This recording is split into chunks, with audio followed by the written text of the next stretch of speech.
tardes, buenas noches. Nos da muchísimo gusto estar nuevamente en este espacio de entrevistas magistrales y hoy tenemos el enorme gusto de tener entre nosotros a Jesús Ramírez Cuevas. Él es coordinador general de comunicación social y vocero del Gobierno de la República. En esta calidad, pues él comunica las acciones de gobierno y establece relaciones con los representantes de los medios de comunicación, así como coordinar las campañas de difusión. Él además ha sido también diputado de la Asamblea Constituyente de la Ciudad de México, formó parte también de la Comisión de Pueblos y Barrios Originarios y Comunidades Indígenas de la misma, y bueno, él es además periodista, documentalista, escritor y bueno, un miembro de nuestro Movimiento de Regeneración Nacional. Nos da muchísimo gusto. Bienvenido, querido Jesús. Muchas gracias, un saludo a ustedes y a los compañeros y pues con gusto estamos aquí para conversar, platicar pues sobre este tema de la transformación del país y la profundización del cambio y la revolución de las conciencias, que finalmente es lo que precede a toda transformación, ¿no? El cambio de ideas, la crítica de la realidad existente y la voluntad de transformación. Excelente. Bueno, exactamente este es el tema que vamos a abordar el día de hoy y que tanto nos interesa precisamente por la coyuntura en la cual estamos atravesando, que significa dar continuidad al proceso de transformación y en este caso no solo continuidad, sino profundización.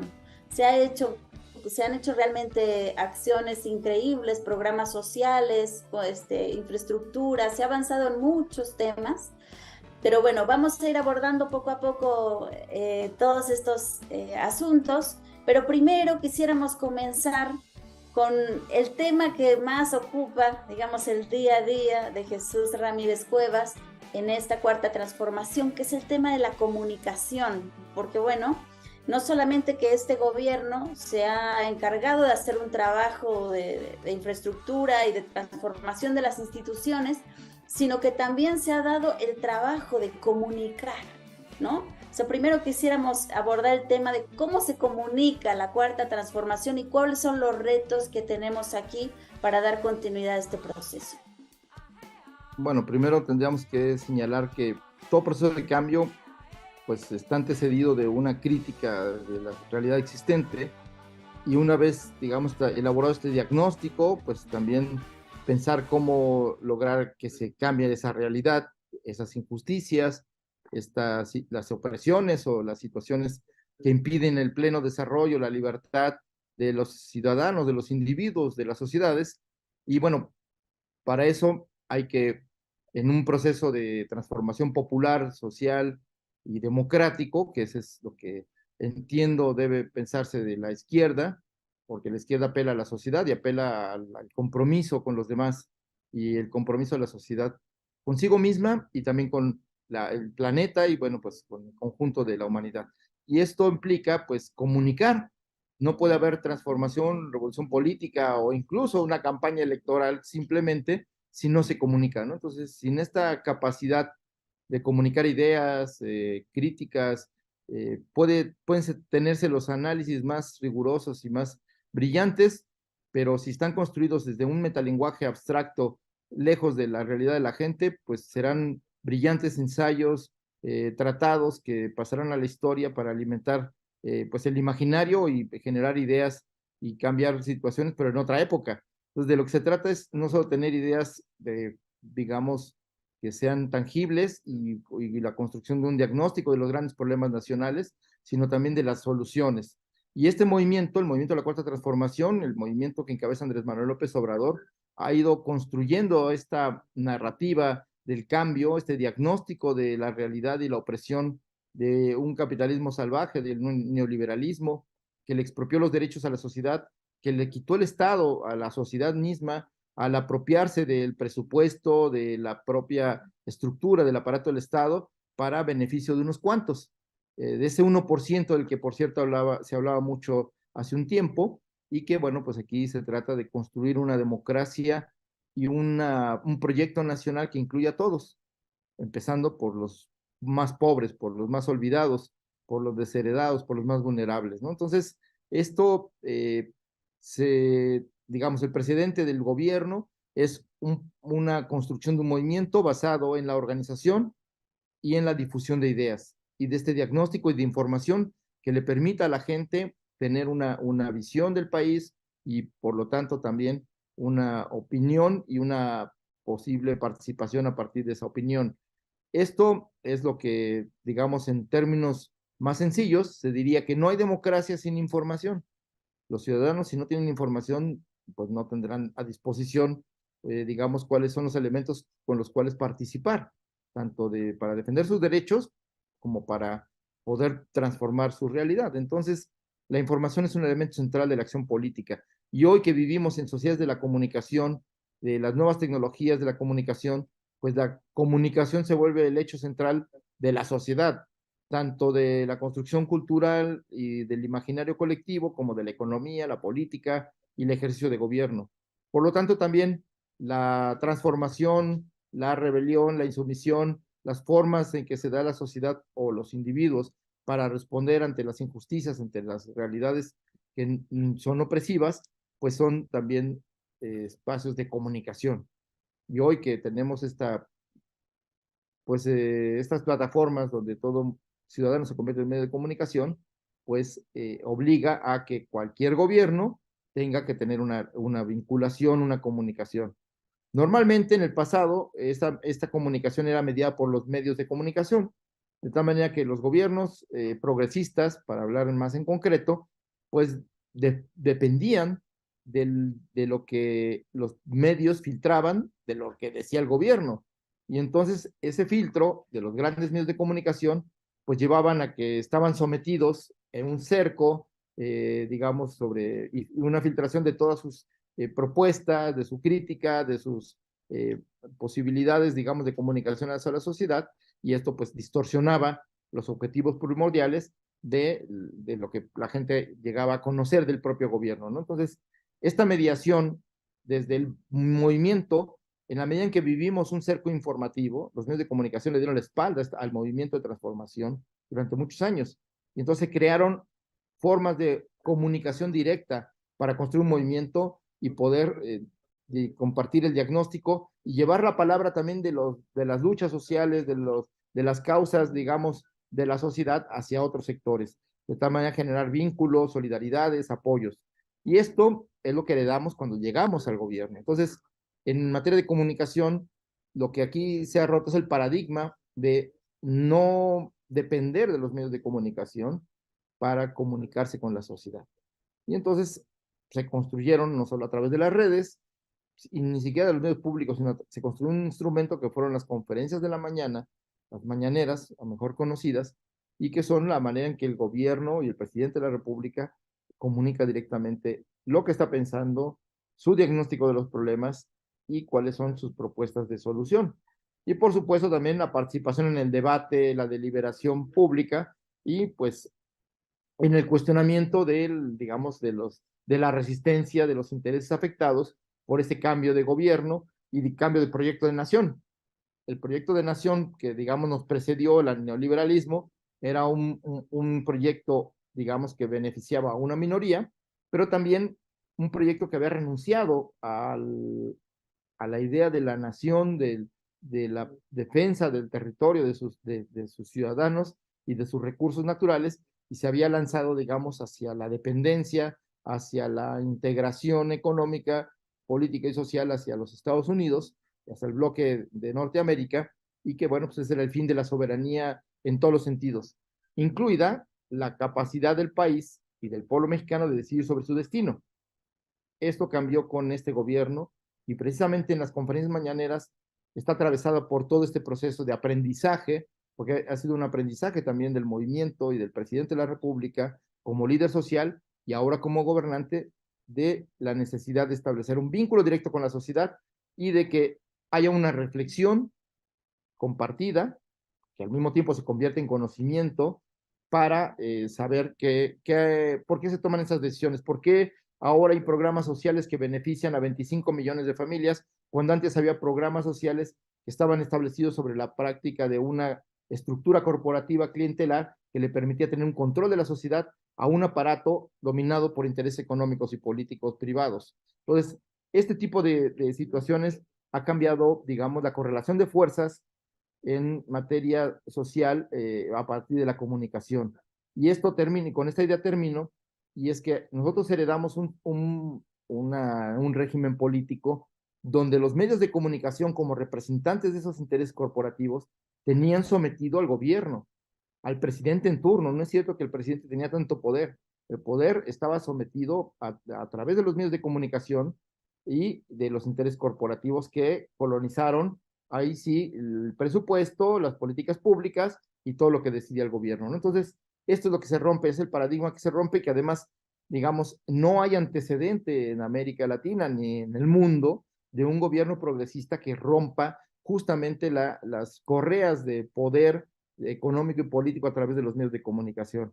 Y la comunicación se ha convertido en un elemento liberador de formación de ciudadanía y de construcción de un imaginario político emancipador, porque aquí de lo que se trata es que la sociedad tenga los elementos para tomar sus propias decisiones, pero también eso significa, son los insumos y la materia prima de la democracia para que puedan participar en los asuntos públicos. Eso hace una diferencia muy grande porque se trata de una gran escuela democrática, una gran escuela de construcción de ciudadanía y de pues, una sociedad crítica que difícilmente va a volver al estado pasivo en el que nos había sometido los medios de comunicación y el régimen político y el modelo social y económico que dominaba. Exactamente, a mí me gustaría resaltar algunas de estas ideas que has vertido aquí, por ejemplo, el tema de cómo es que la ciudadanía nos vamos acostumbrando también a estar informados. O sea, yo creo que después de estos 6 años muy difícilmente se va a poder aceptar el hecho de que el presidente, ¿no?, esté tomando decisiones a espaldas del pueblo. O sea, esta ha sido realmente una escuela democrática porque nos hemos sentido parte y porque, bueno, tú lo has dicho aquí, no solamente hay como se presenta la información para que todos la conozcamos, sino que también es un proceso de formación política. O sea, hay información y hay formación, ambas. Y la formación tiene que ver con una reflexión sobre la información, una reflexión sobre los datos, sobre la historia. Y entonces vamos como trenzando todas las distintas variables para ir entendiendo de dónde venimos, por qué estamos aquí y hacia dónde vamos caminando. Creo que ese proceso es súper importante y bueno, la ciudadanía pues se ha visto envuelta, se ha visto consultada además y ahora pues más que nunca en este proceso también que ha arrancado Morena de ir construyendo juntos el proyecto de nación, que bueno, hemos recuperado ya en otro espacio con Pedro Miguel. Él nos hablaba de toda esta historia del proyecto de nación, en donde además tú estuviste participando desde el inicio. Y bueno, nos gustaría muchísimo que tú nos puedas compartir un poco de esta experiencia, lo que implica el proyecto de nación, hacer un llamado a la ciudadanía a participar, a informarse, todos estos puntos que se van aquí tratando, porque se trata justo de que entre todos vayamos construyendo el México que queremos. Y bueno, Andrés Manuel se ha encargado de ser un mediador en el sentido de ir buscando municipio por municipio cuáles son los problemas que tiene la gente y desde ahí hacer todo el mapeo para poder entonces definir cuáles son las prioridades del país. Pues sí, el proyecto de nación define el rumbo, define la profundidad y las características del cambio, es decir, el neoliberalismo fue la renuncia a un proyecto de nación, fue a asumir que las fuerzas del mercado, que los intereses corporativos privados dominaran la vida de la humanidad, y en este caso de la vida del pueblo mexicano, y que el trabajo en la tierra, en las fábricas, la explotación o la distribución del agua, todo estaba mediado primero por los intereses económicos, y la prioridad la tenían las empresas y después los ciudadanos. Entonces veíamos, por ejemplo, paradigmas de desarrollo como Ciudad Juárez o Guanajuato. Guanajuato tiene desde hace 10 años el PIB más alto del país y sin embargo tiene un desarrollo humano muy precario. Obtienen grandes ganancias las empresas, pero no se invierte en la gente. No hay buenos salarios, no hay infraestructura urbana, no hay escuelas, no hay centros de culturales, no hay centros deportivos. Entonces el desarrollo de las gentes se deja de lado, aunque haya un crecimiento económico muy grande. Entonces eso es justo lo que queremos cambiar, que en el centro de la economía estén las personas, esté el desarrollo de la sociedad, esté la comunidad. Y esto pues implica que la toma de decisiones y que el proyecto del país pues tiene que girar en torno a la comunidad, en torno a la sociedad, no en torno a los intereses económicos y políticos o geopolíticos, que vendría a ser algo un poco más complicado y más difícil de entender, pero muy claro para la gente cuando dice, bueno, ¿qué intereses son los que determinan un proyecto de nación? ¿Los intereses de la gente o los intereses de otros, privados, de carácter internacional, etcétera, ¿no? Entonces, aquí creo que es muy importante pensar que no puede construirse un proyecto de nación, digamos, nacional a favor de la gente si la gente no participa. Ya no podemos seguir pensando en la idea de que un grupo de intelectuales, por más brillantes que sean, pueden delinear o formar una idea de proyecto de nación, pero no es un proyecto de nación, es un proyecto en su conjunto que debe ser ofrecido a la sociedad.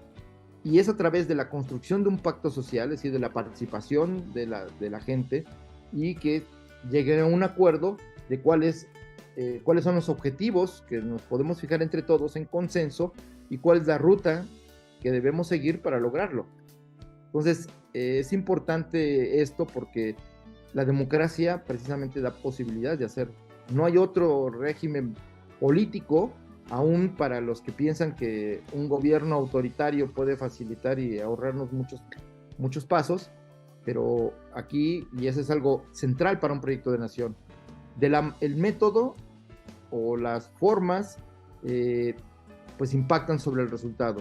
Pues no puede haber un proyecto de nación incluyente, democrático, diverso, a favor de la naturaleza, de la gente, etcétera, si no es que en su inicio, en su construcción, en su edificación y en su consenso, no hay participación de la gente, ¿no? Entonces, la diferencia entre el neoliberalismo, que era el gobierno de una minoría, ahora queremos el gobierno de todos, con la participación de todos. Entonces, ese proyecto de nación lo tenemos que construir entre todos, y todos tienen que ser de todos los colores, de todas las regiones, de los maíces que hay en todo el país, entonces también de las diferentes culturas y de las diferentes visiones, ¿no? Entonces, creo que ese es en primer lugar.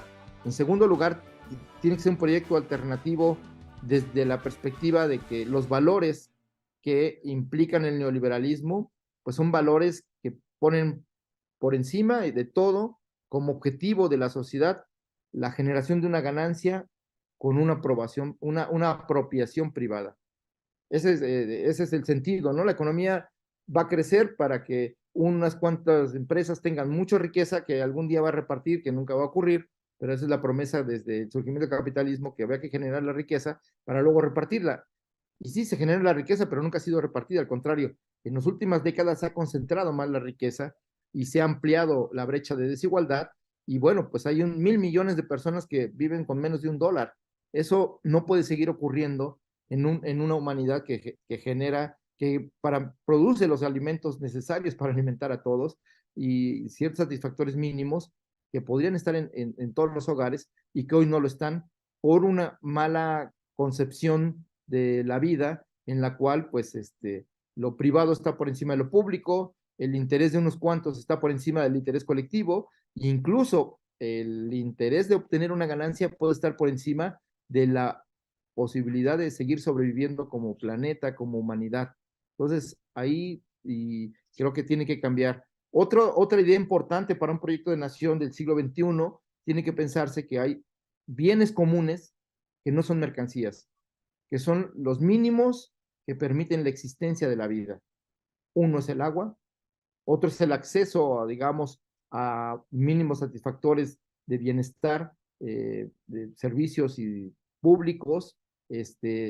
Ahora, el acceso a la información, a las tecnologías de la información también es un derecho humano, porque el hecho de no estar conectado, pues también digamos, te desactiva, te deja fuera de la posibilidad de participar tanto de la vida del mundo como de compartir lo que eres y de poder opinar y de organizarte, ¿no? Para lograr que tu punto de vista sea defendido. Entonces, esa es otra condición. Y pienso que la tercera condición es recuperar la historia como un elemento para darle contexto a nuestra lucha, a nuestro intento de mejorar nuestra vida y generar condiciones de inclusión para todos. Y digo la historia porque la historia de la humanidad también, y en el caso de México, es muy claro. En los últimos siglos, la historia de México es una lucha, es una historia de la resistencia y de la lucha del pueblo mexicano por tomar su destino en sus manos contra el colonialismo interno que divide a la sociedad entre los que tienen y los que no tienen, entre los occidentalizados, es decir, los que tienen una cultura europea con los pueblos originarios excluidos por siglos y casi al borde de la extinción por una política genocida, pero que en la historia nos han demostrado los pueblos indígenas que su resistencia, su cultura es más fuerte que todos los designios de exterminio cultural y de devastación social que se han intentado, ¿no? Entonces, el blanqueamiento de la piel, de la cultura, de las instituciones, pues aquí el predominio de la resistencia social y cultural ha mantenido que este país siga siendo un país biodiverso, culturalmente y diverso, y que además tiene una memoria que le permite, pues, de muchas maneras responder ante la adversidad y poder construir opciones y alternativas a pesar de que parezca que no las hay. Y eso no todos los países lo tienen. Y además, del producto de esa lucha, hemos heredado, por un lado, una conciencia anticolonial, una conciencia antifeudal, es decir, aquí cuando la independencia se consolidó a partir a mitades del siglo XIX con el juarismo, con Benito Juárez y los liberales, pues aquí se establecieron instituciones políticas y culturales que permitieron la base de una emancipación cultural, social, y que permitieron que la sociedad pudiera empoderarse a largo plazo, ¿no? Entonces, ha sido como esta tensión permanente por luchar por los derechos, por el derecho al territorio y los recursos, y la lucha contra la opresión en todas sus formas, ¿no? Entonces, esta herencia cultural, histórica y política que tenemos, pues es lo que ha dado de alguna manera a México la capacidad de ser vanguardia en ciertos momentos de la historia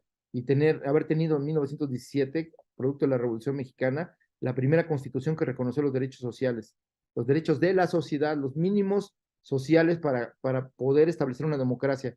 No puede haber democracia con hambre, no puede haber democracia con exclusión, con machismo, con racismo, con clasismo. Entonces, eso que se logró a partir de la lucha social de obreros, campesinos, de las diferentes regiones, de los indígenas, pues generaron una cultura política que digamos, se mantiene viva en la medida en que los movimientos sociales, las luchas sociales son un estado permanente pues de construcción nacional sobre la base de aprender cuáles son los derechos de la gente, ejercer esos derechos y trazar rutas para concretar y hacer posible que esos derechos se respeten y que, bueno, pues uno muy importante es el de la participación.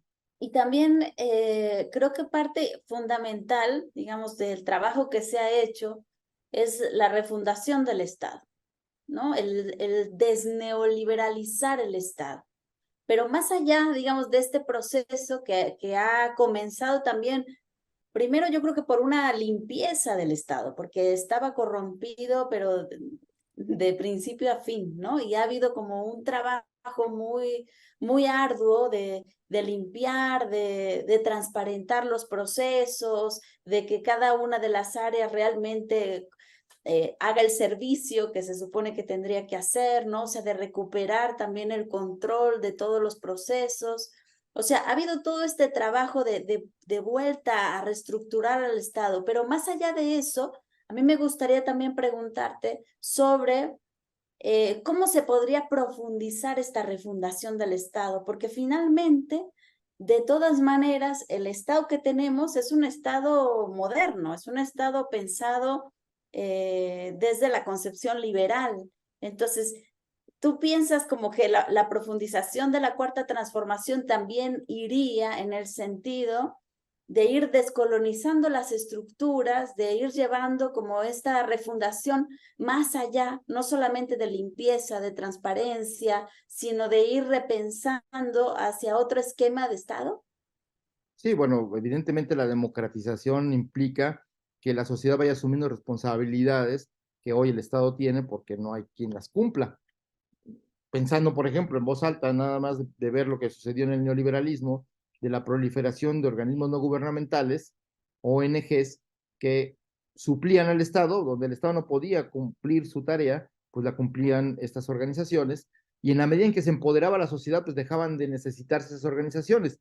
Pero entonces la trampa ha sido que esas organizaciones se pretenden perpetuar porque quieren seguir manteniendo, ser intermediarios entre la sociedad y el Estado, pero eso es por una falsa idea o por una idea, digamos, mitificada del Estado. En realidad el Estado somos todos, no es la superestructura del gobierno. En este país, cuando se logró la independencia, se estableció un principio, el de la soberanía popular.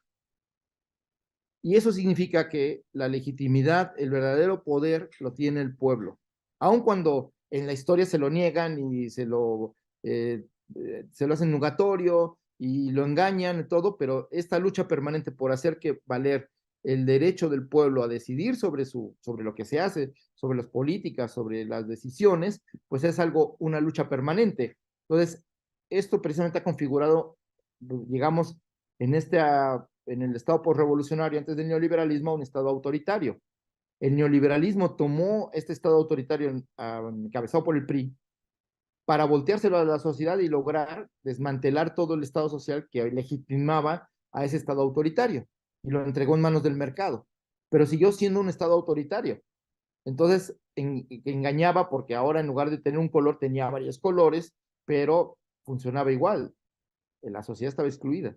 Entonces, es importante recordar que el Estado, en la concepción clásica, pues implica la sociedad, implica el territorio y implica la estructura política. Entonces, en la medida, en el concepto amplio de Estado está incluida la sociedad. Pues tiene que haber nuevas relaciones entre gobernantes y gobernados como parte de este cambio de hacer valer la soberanía popular. Entonces, este hacer valer la soberanía popular eh, pues representa el reto de que la sociedad cuente con instrumentos, se dote de instrumentos, se establezca lo que por ahí alguien habla del poder constituyente, no del Congreso Constituyente que crea una constitución, sino del poder que tiene la sociedad, el poder instituir y constituir las formas de organización institucionales o informales o legales para pues tomar participación de las decisiones y de las responsabilidades, porque no solamente se trata de tener derechos, sino que la participación en la democracia también implica una responsabilidad social. Por el otro lado, en la construcción de la República Mexicana, porque aquí la independencia optó por la República, pero la mayoría de los países, o una buena parte de los países latinoamericanos que se emanciparon de España, muchos adoptaron intentar ser monarquías. Y Brasil, por ejemplo, hasta 1890 y pico, siguió siendo monarquía, de tal manera que la herencia colonial feudal de esa sociedad que estaba por derecho divino, por encima de los demás, una minoría, pues hoy continúa por otras vías, las mismas familias gobernando. Y esos son unos problemas que tiene Colombia, que tiene Ecuador, que tiene Perú, donde no hubo un cambio, digamos, de la lógica de poder colonial española y simplemente se cambiaron quienes estaban al frente, pero la misma estructura, la misma corrupción de la que se habla, la coima de Brasil, es una herencia colonial y es una herencia monárquica. Entonces, que se adoptaron como formas políticas tradicionales de las oligarquías, y que permearon la vida política. Entonces, esos cambios son importantes, y pensar que entonces esta potencia que tiene la sociedad de transformarse y transformar su realidad, también de transformar las instituciones. Y entonces, en este cambio de paradigma del Estado, ¿qué tipo de Estado se necesita? Pues se necesita un Estado abierto, un Estado democrático, un Estado que informa a los ciudadanos, donde los ciudadanos también pueden vigilar. O sea, el tema de la corrupción es un tema fundamental, porque es la distorsión del mandato popular y una apropiación privada o particular o de un grupo de una cosa que está establecida como un mandato social y democrático, ¿no? Entonces, esta es una distorsión de la representación política y de la función digamos, de las instituciones del Estado, que deben servir a los ciudadanos. Entonces, tiene que haber mecanismos de vigilancia de los ciudadanos para que los diputados cumplan su papel, para que los presidentes municipales trabajen en favor de los ciudadanos, y asimismo el gobierno federal trabaje para la gente. Entonces, creo que, como diría Chantal Mouffe, la democracia posible, real, viva, es una democracia donde hay discusión, polémica. No es el fin del debate público, al contrario, es la continuidad y la defensa de las visiones de los diferentes sectores de la sociedad, y al mismo tiempo logrando o buscando cuáles son los consensos en función de los grandes intereses. Es decir, pues el interés de la educación, de la salud, del interés de tener un empleo, de tener una economía que permita tener un cierto bienestar, de proteger la naturaleza como una manera de tener en el futuro sustentabilidad, de tener que tener futuro, propiamente dicho, del acceso al agua. Entonces, cómo cuidar los recursos naturales, cómo racionalizar la explotación de los propios recursos, no acabárselos todos porque están en moda y es la manera de obtener recursos, sino tiene que haber una racionalidad. Entonces, en esto, cuando se habla de soberanía, se trata de cuál es el interés del pueblo como categoría política que representa la soberanía popular para mantener pues, su bienestar y tener un futuro y acceso a todos los derechos humanos, los derechos elementales de libertad de manifestación, de expresión, de organización, de participación, y los derechos culturales, el derecho a la cultura, el derecho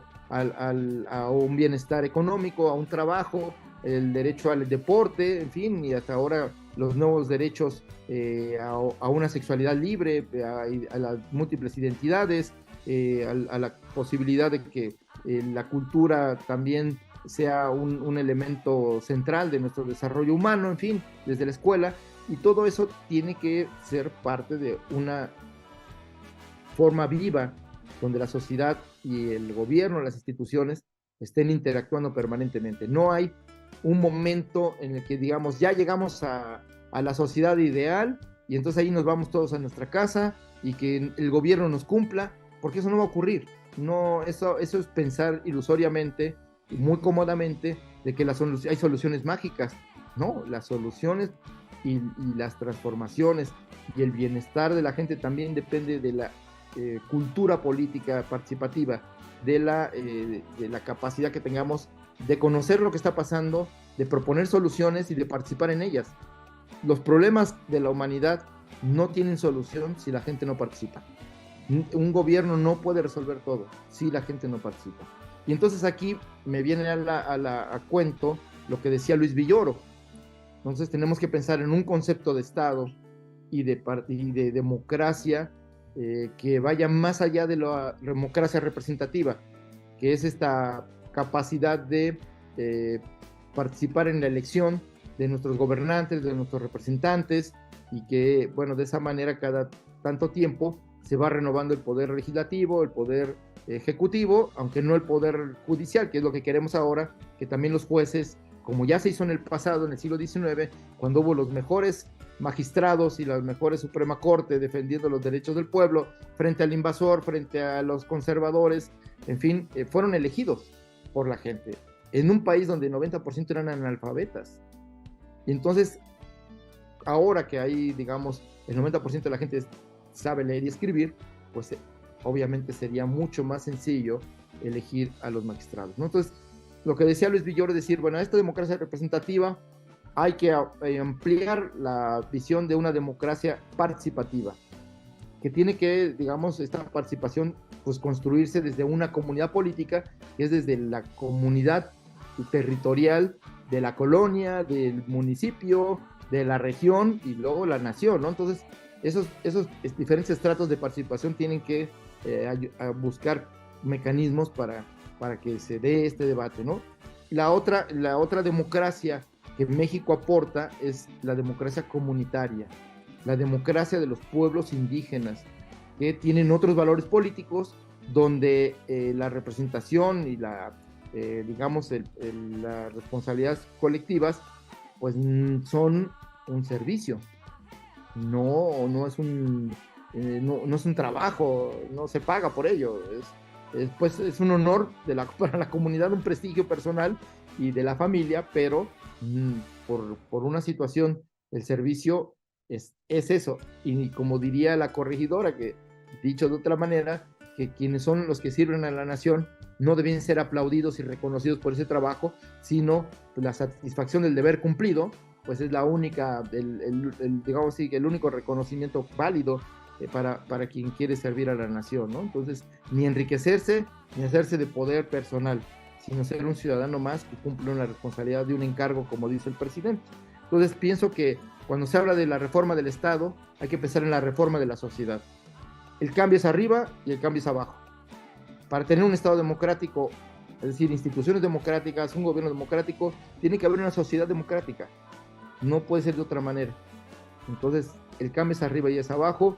Si queremos que haya políticas agroecológicas, que haya responsabilidad para el cuidado de los animales, de la naturaleza, si queremos que se respeten los derechos de las mujeres, si queremos que haya derecho a la educación, a la cultura, en fin, una sociedad diversa y de respeto, pues tiene que haber eso, una sociedad que haga válidos esos valores y que se transformen las instituciones de acuerdo a esa sociedad. Entonces, diría por último que lo que difiere en el fondo los valores del neoliberalismo y del capitalismo, que, digamos, privilegian lo individual, privilegian la competencia, privilegian la ganancia por encima del bien social, pues tienen que cambiar por unos valores que tengan que ver con la ayuda mutua, con la reciprocidad, con la solidaridad y con el establecimiento de formas cooperativas para lograr soluciones comunes a los problemas comunes. Entonces, nadie puede resolver los problemas de la humanidad solo, ni echarse a cuestas como si fuera el Atlas del mito, el mundo a cuestas, sino que tenemos que compartir la carga y tenemos que al mismo tiempo hacerlo de manera alegre, festiva, porque el cambio, la lucha política por la vida, por dignificar la existencia de todos, por hacer que todos podamos lograr satisfactores mínimos y al mismo tiempo respeto a la dignidad y un derecho a existir plenamente, pues es algo que es bueno, que nos debe alegrar, que nos debe poner bien. Entonces, creo yo que frente hoy que vivimos esta polarización, entre comillas, de los medios de comunicación y de las redes, es que nos quieren desviar de nuestro objetivo, de transformar el fondo. ¿Por qué? Pues porque ellos son los perjudicados, porque es una minoría que ha perdido privilegios. Entonces, hay que, creo yo, voltear hacia la sociedad y construir entre todos, pues, cuáles esos objetivos comunes para resolver estos problemas comunes y, por supuesto, pues, valorar mucho la cultura, valorar mucho esta parte de la convivencia, la alegría, porque, pues, la vida es algo que hay que disfrutar y también la lucha hay que disfrutarla y la construcción de un país es algo muy satisfactorio cuando se puede hacer entre todos. Y son momentos excepcionales de la historia porque siempre a los pueblos les han negado ese derecho. Me parece central esto que has dicho y realmente creo que nos ilumina mucho porque en general se piensa primero la política como algo que sucede en otro lugar, ¿no? O sea, como algo que sucede en las instituciones, que sucede en el gobierno. Y no obstante, Andrés Manuel López Obrador ha hecho mucho énfasis durante toda su gestión que necesitamos construir la democracia participativa, que ahora, sobre todo ahora, ¿no? Que él se va, ¿no? Que deje ese espacio, en realidad deje ese espacio para que lo ocupe el pueblo. Ese es como el centro de todo su mensaje. Y entonces ahora la tarea que nos queda con esta transformación de cómo profundizar la transformación del Estado, cómo continuar con esta refundación, pues tú nos dices, el papel le toca al pueblo. O sea, el Estado es de alguna manera un espejo y tiene que notarse esa transformación en la sociedad, ¿no? Tiene que notarse en el pueblo y por eso es tan importante este énfasis que se ha puesto en nuestro movimiento sobre la transformación de las conciencias. O sea, es ahí, es en el participar, en el organizarse, en el continuar en este proceso y también continuar avanzando, yo diría, poniendo el énfasis en esto último que tú has señalado, sobre todo respecto a nuestros pueblos originarios, porque ellos de alguna manera son un modelo también de democracia, de una democracia directa y de una democracia que hace descansar la responsabilidad en la comunidad. Entonces, la política es obra de todos y el pueblo, creo que si algo podríamos decir que se trata esta transformación, es de que el pueblo tome conciencia de que es soberano, porque hasta ahora, ¿no? La soberanía, al menos en la comprensión, era una soberanía del gobernante. Y es una cosa terrible, pero tú lo has dicho muy bien. O sea, el rey decía, el Estado soy yo. Y ahora se trata de que pasemos a un nuevo paradigma en el que el Estado seamos nosotros, ¿no? Entonces no hay una afuera, esta es nuestra casa, ¿no? Y por eso si tiro basura es como tirar la basura dentro de mi casa, eso no lo hago. Entonces tiene que haber como un sentido de pertenencia de este país y yo creo que esta cuarta transformación nos ha regalado eso. Nos ha regalado también como el orgullo de ser parte de esta historia, de este país, de esta cultura, de estas tradiciones, y estamos empezando a verla con muchísimo orgullo. Entonces, bueno, yo recalcaría, ¿no? El papel que tiene la transformación de las conciencias en nuestro proceso, y además también ha señalado, y Andrés Manuel López Obrador lo dice de manera muy reiterada, que la seguridad nacional, que ese también como que es un tema que mucho se señala, que no se ha avanzado tanto, hay que empezar a verla desde otra clave, ¿no? Dice Andrés Manuel, ¿no? La institución más importante de seguridad es la familia, la reconstrucción del tejido social y el poder tener una vida digna, el tener una vida con justicia, con los medios, digamos, básicos de sobrevivencia. Y entonces creo que es así como se ha estado atendiendo el tema de la seguridad nacional, no con policías afuera, ¿no? Que también, digamos, ahí está nuestra policía, está la Guardia Nacional, o sea, hay como todo ese andamiaje que no ha faltado, pero ahora se está introduciendo desde otra clave. Me gustaría muchísimo que pudieras abordar este tema, cómo se ve la seguridad nacional, pero desde la reproducción de la vida del pueblo. Bueno, primero me gustaría además precisar eh, este asunto de la democracia, ¿no? Porque a veces para la derecha, la izquierda piensa que todo debe ser colectivo y no existen los individuos. No, los individuos tienen que prevalecer en el sentido de sus derechos elementales, ¿no? Los derechos civiles, pero al mismo tiempo tiene que haber una responsabilidad colectiva, social. Entonces, ahí es donde tiene que haber un equilibrio entre los derechos colectivos y los derechos individuales. No puede, digamos, prevalecer uno sobre el otro, porque entonces ahí es donde se da la opresión, ¿no? Entonces, ni un individuo puede imponerle al resto sus propios intereses, como tampoco la colectividad puede oprimir y desaparecer la individualidad, ¿no? Entonces tienes que haber ese equilibrio y que me parece importante y es a partir de la dignificación de la vida y del respeto a los derechos humanos.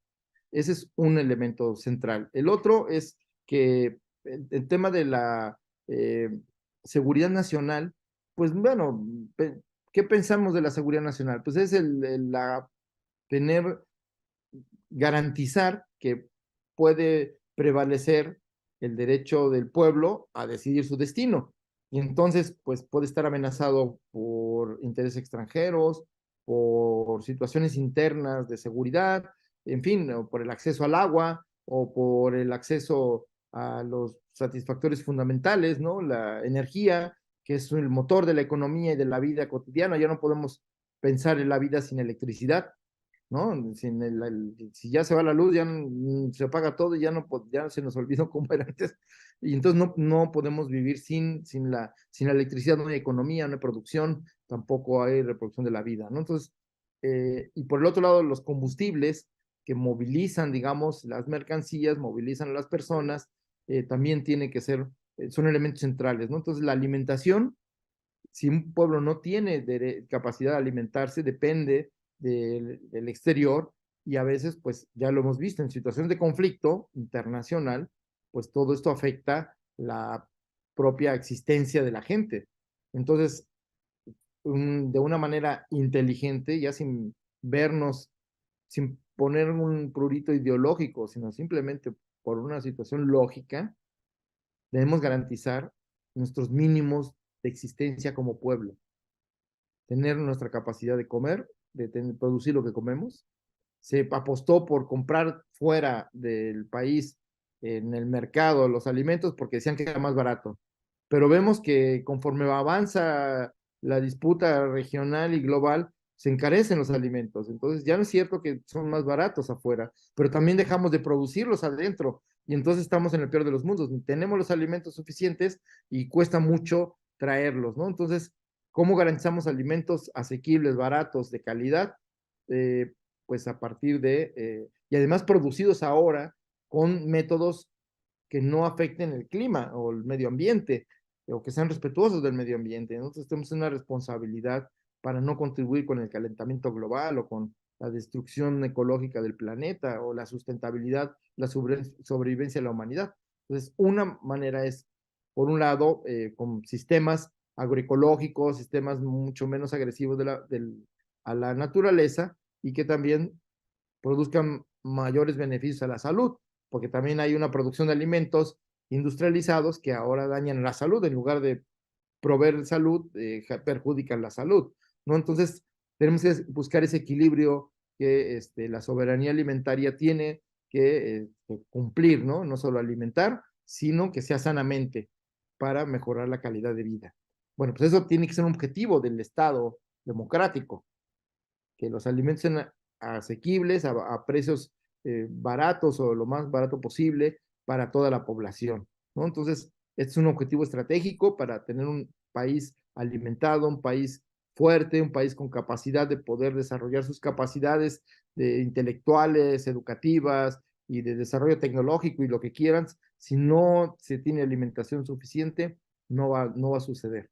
El otro elemento es el tema de la energía, desde la electricidad, pues obviamente es importante que el Estado garantice el acceso a la electricidad como un derecho social a través y además pues con tarifas asequibles, tarifas sociales que puedan ser pagadas por todos, ¿no? Entonces, esto, diferenciar entre hay esta diferencia que hay de tarifas, pues cada vez tiene que ser reconociendo pues las desigualdades sociales para pues equilibrar, digamos, esta situación de desequilibrio, ¿no? Que provoca o que genera un modelo económico que ha promovido o desarrollado más la desigualdad. Y el tema asociado al desarrollo de la industria eléctrica está el del desarrollo de la industria energética, ¿no? De la energía, porque pues, es fundamental para el desarrollo del país, para la vida de la gente, ¿no? Entonces, creo que es fundamental para la seguridad nacional, que es la seguridad del pueblo de México y de sus capacidades soberanas, es decir, de libertades, de poder decidir de acuerdo a sus intereses, tener todo esto en sus manos, no depender de otros, porque pues esos otros pueden tener otros intereses y pueden someternos, nos pueden esclavizar o nos pueden condicionar nuestro desarrollo o, pues ya lo hemos visto en otros momentos de la historia, por pues, propios intereses, ¿no? Coloniales o interés de dominio. Entonces, si queremos mundo libre, un mundo democrático, un mundo de respeto entre las naciones, podemos promover el desarrollo en todas las regiones. Si no, vemos que hoy la migración es un fenómeno de éxodo contra la pobreza y contra la violencia. Entonces tenemos la responsabilidad que la humanidad en su conjunto pueda acceder a los mínimos satisfactores y a una vida libre de violencia y de acceso a los mínimos, ¿no? Yo creo que eso te implica, pues que tenemos que cambiar el paradigma del consumo y de lo que compramos o sea, tenemos que hacer conciencia de la responsabilidad que tenemos como consumidores, porque también esto de que el calentamiento global es algo abstracto, no, es concreto. Todos los días nosotros contribuimos al calentamiento global o a la ebullición del planeta o a la destrucción ecológica, a la explotación de los recursos, pero también de las personas. Tenemos que hacernos conscientes de dónde vienen las cosas que consumimos y en ese sentido también ejercer nuestro poder como consumidores para darle otra cara al planeta. Entonces aquí no es de que yo no sé de dónde viene, entonces yo lo que tengo es dinero y compro lo que sea. Por ejemplo, a los jóvenes que tanto les gustan los pantalones rotos de mezclilla y esto, pues son ecológicamente son inviables porque implican un gasto de agua que pues de 10 20 veces más que un pantalón normal. Entonces eso es irracional.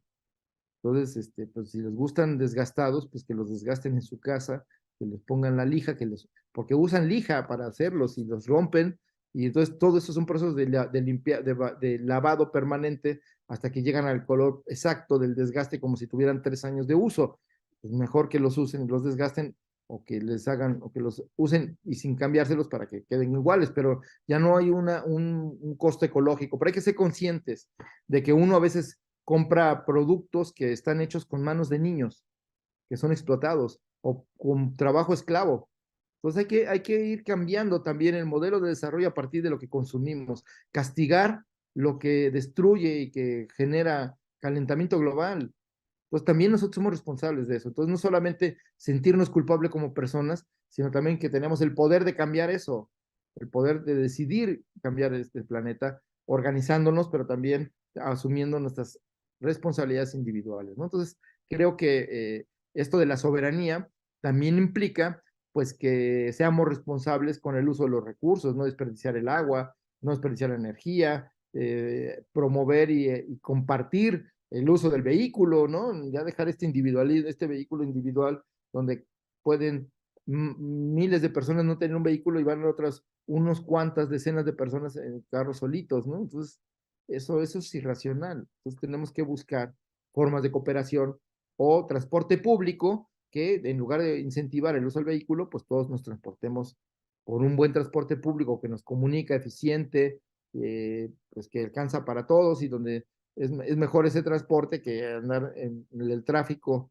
pasando horas en un vehículo donde consumimos la vida, ¿no? Entonces, y contaminamos y generamos más calentamiento global, etcétera, ¿no? Entonces, y entonces tienen que haber políticas públicas donde lo que se incentive sea la promoción de ciudades verdes, de ciudades ecológicas, donde el transporte público sea eléctrico y se deje de usar ya combustibles, pero aquí cuando hablan la derecha de transporte eléctrico, piensan en vehículos iguales, ocupando el espacio urbano, individuales, ¿no? ¿Por qué no? Si vamos al transporte eléctrico, vamos a transportes públicos, a mayor transporte público, a el incentivar el uso de la bicicleta, entonces que haya carriles más amplios para la bicicleta, no carriles donde está en riesgo la vida de quienes usan la bicicleta, de cambiar el paradigma de, en lugar de plazas de cemento, pues sembrar árboles, sembrar parques, en fin, todo esto que tiene que ir cambiando,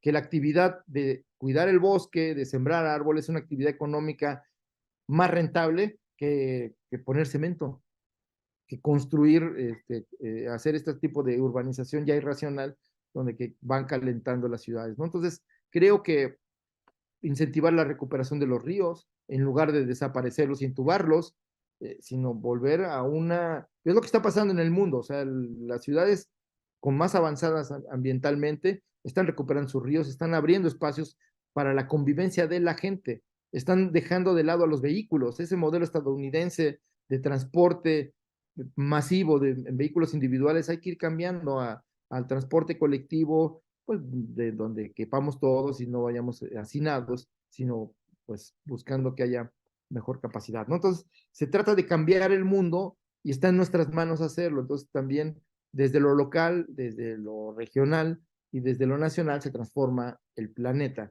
en algo mejor. Entonces, diría yo que para un proyecto de nación del que estamos pensando alrededor de la cuarta transformación, pues tenemos la posibilidad de tener un proyecto de avanzada para la humanidad. Una sociedad libre, una sociedad responsable ambientalmente, una sociedad respetuosa de la diferencia y que educa a sus niños, a sus jóvenes, a su sociedad en su conjunto, pues en valores de cooperación, de respeto y de dignidad, y dejar de atropellarnos los unos a los otros y de como los cangrejos, ¿no? Que eso es un poco el capitalismo, es el de los cangrejos, a ver quién hunde más rápido al otro, y los que sobrevivan serán los 10 más grandes millonarios que pues no podrán disfrutar su riqueza porque ya no habrá planeta para entonces. Sí, a lo mejor y podríamos como ir resumiendo esta idea de poner la vida en el centro, digamos, como un criterio y como un principio de acción. Un principio, por ejemplo, para el consumo, o sea, hacer un consumo, pero para la vida, o sea, que tengamos claro para qué, ¿no? O sea, que ya no es para el capital, ya no es, o sea, es poner en el centro la vida, la seguridad para la vida, la soberanía, o sea, la economía para la vida. O sea, creo que aquí hay un tema que ha estado como muy presente en esta cuarta transformación. Y para cerrar, a mí me gustaría que pudiéramos abordar muy brevemente un comentario sobre este proceso, digamos, de cambiar el criterio en otros procesos de transformación que se dan en América Latina. Se ha estado abordando desde la descolonización. Por ejemplo, ¿no? Venezuela habla de un Estado comunal y un Estado comunal que tiene en el centro también la reproducción de la comuna. En Bolivia se habla de un Estado comunitario, pero también de un Estado plurinacional. Pero hay procesos de descolonización que están muy presentes aquí. En Ecuador también se hizo en su momento, eh, para poder cambiar como las claves desde donde se está llevando a cabo la política, ¿no? Las transformaciones, las nuevas prácticas. Entonces, si nos pudieras regalar como un pequeño comentario sobre la descolonización y la cuarta transformación. Bueno, el cambio más importante es el cambio cultural. Entonces hay que despojarnos de toda esa cultura política, pero también de la cultura en general que individualiza todo. Es decir, que individualiza la política, que individualiza el desarrollo social, ¿no? A través del avance de los individuos solitos, como si fueran células individuales. No, pues somos parte de un todo. Entonces hay que hacer esa conciencia, hacer conciencia que la democracia nos obliga a ponernos de acuerdo entre todos, que nos obliga a, pues, a defender nuestros derechos de manera civilizada, de manera aprender a dialogar, aprender a escuchar, y tenemos que romper la simulación, que es otra forma de corrupción, hablar de proyectos buenos haciendo las cosas malas.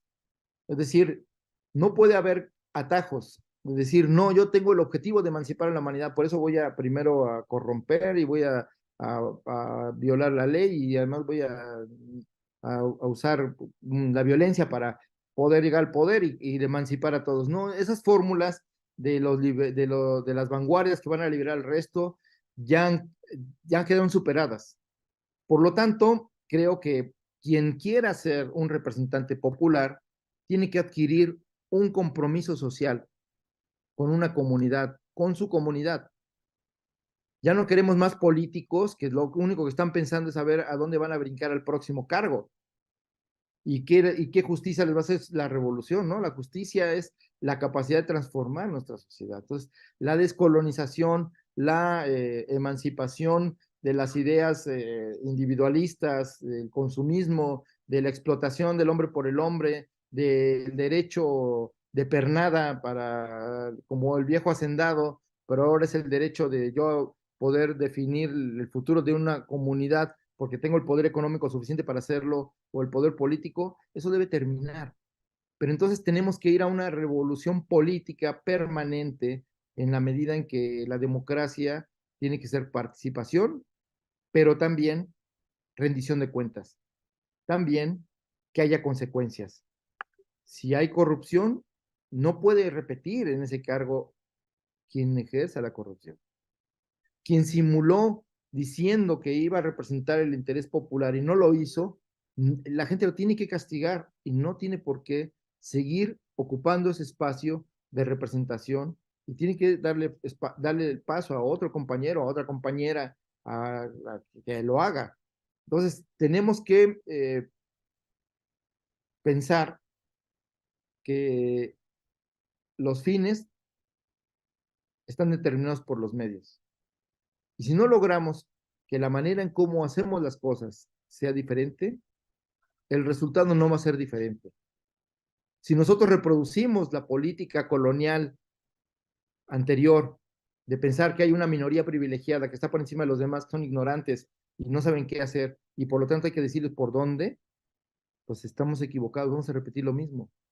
Si creemos como los priistas que hay que usar los intereses sociales para lograr encumbrarnos en lo individual y enriquecernos, está mal.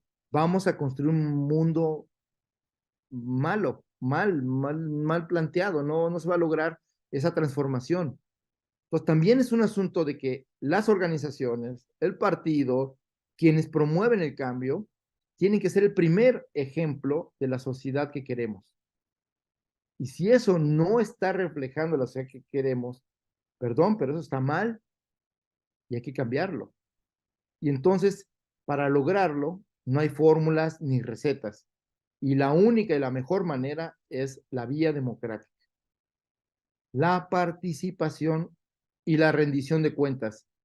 Que rindan cuentas los dirigentes, que rindan cuentas los diputados, que rindan cuentas los presidentes municipales, pero no informes de estos donde engolan la voz y hacen toda una parafernalia. No, la rendición de cuentas permanente, donde los ciudadanos pueden reclamar los actos hechos y la ausencia de los compromisos no cumplidos.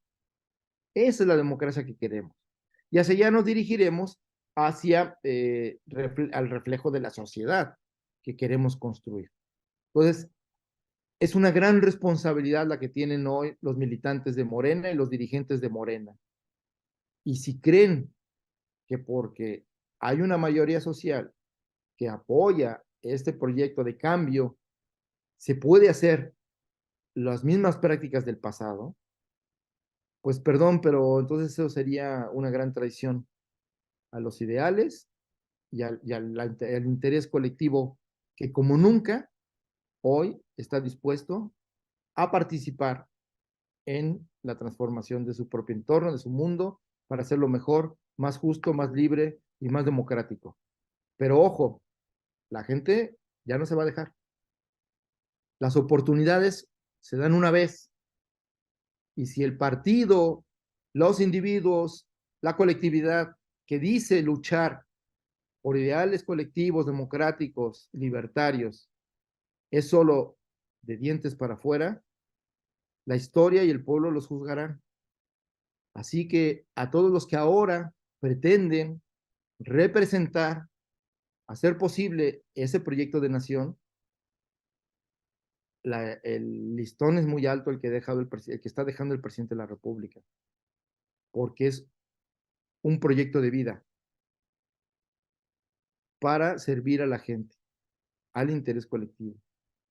Y es una tarea de sacrificio, no es una tarea donde la bonanza y ni siquiera a veces el reconocimiento va a ser lo principal, sino el deber cumplido de haber logrado que la utopía de tener una sociedad mejor con la participación de todos sea posible.